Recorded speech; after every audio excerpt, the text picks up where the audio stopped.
Hello and welcome to this, my next and latest chess video. This is showing a game I've just played this morning. This is Monday morning, the 16th of March 2015. It's a 5-minute blitz game played on the Internet Chess Club server, ICC.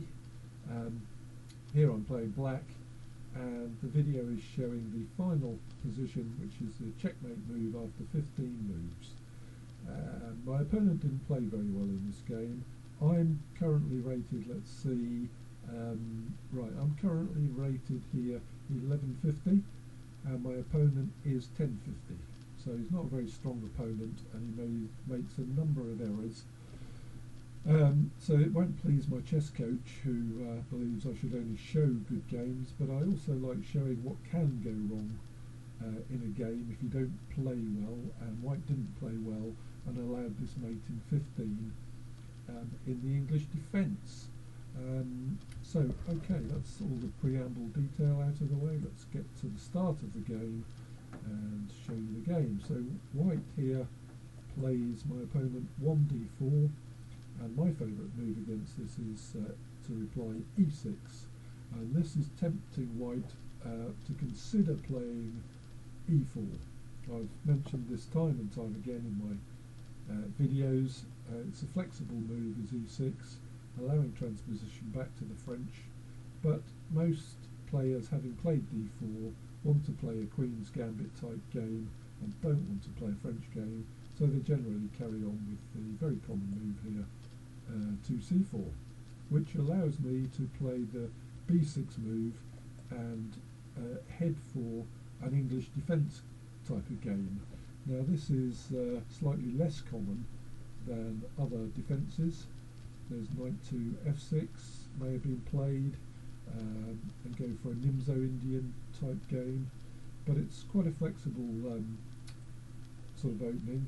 I've played it quite a lot, and it has flexibility right from the first reply of e6, where some players will transpose to the French. So anyway, I've talked all about this in my previous videos, and I'm not going further with this right now. White develops knight to c3, and I develop fianchettoing my bishop on the long diagonal, bishop to b7, and this plays an important part.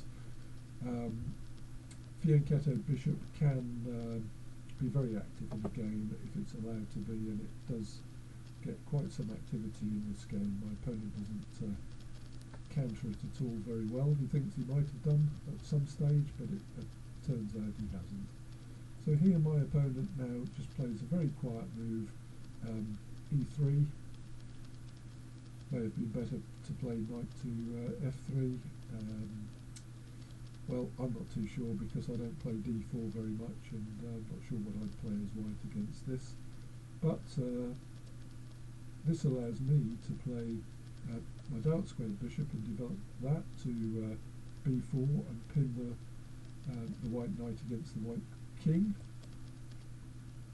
And this is the first mistake my opponent makes. He wants to make a pawn centre, so he plays e4 thinking the pawn is supported by the knight, but that's a temporary illusion because now I play bishop takes knight, and White has to recapture with the pawn, so b takes c, and now White has double pawns on the c file, and my fianchettoed bishop is now able to capture the e4 pawn.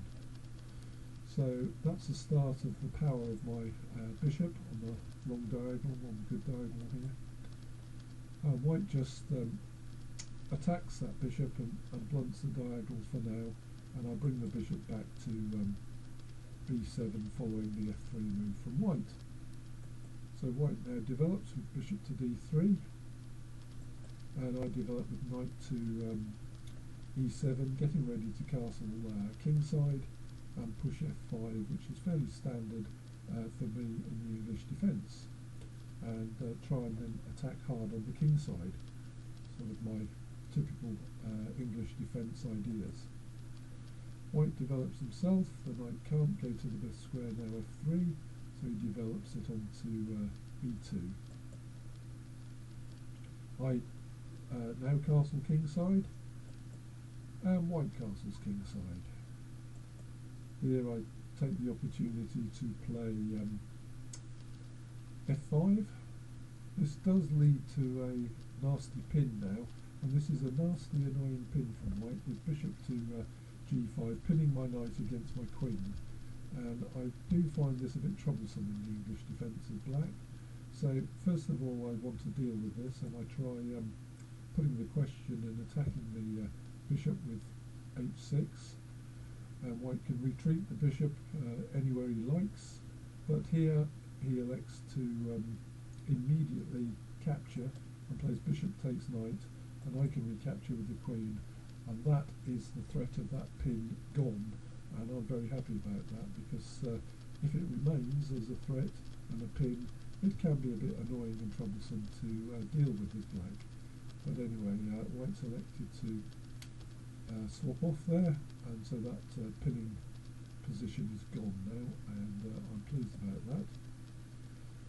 So here white now goes a bit on the attack. He starts to develop his knight.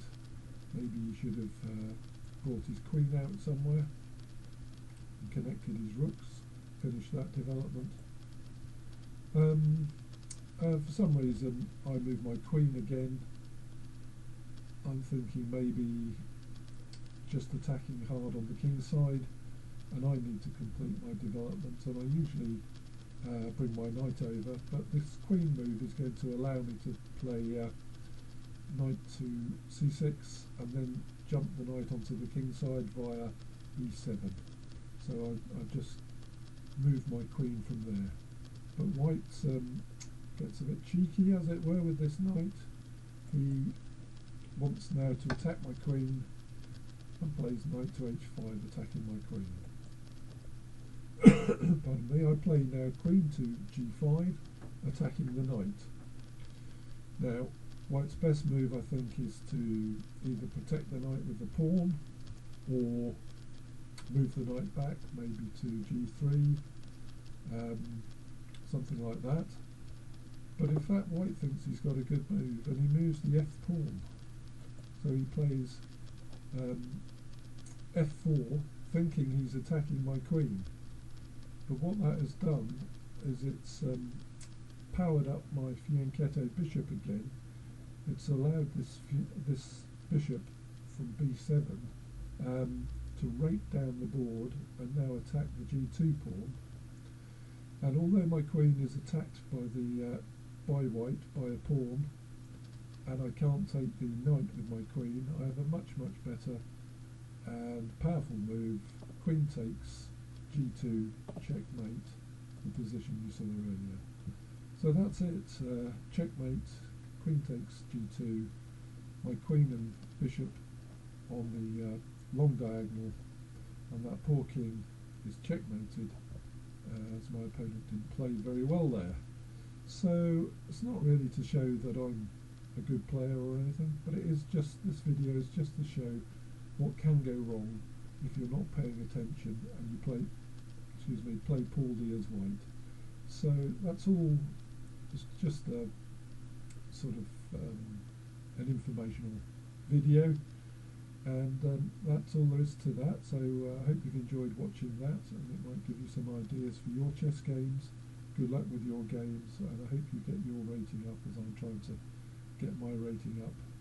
And although this wasn't a good game, it's always nice to have an easy win anyway. And once again, thanks for watching, and good luck with your chess. So bye for now. Thank you.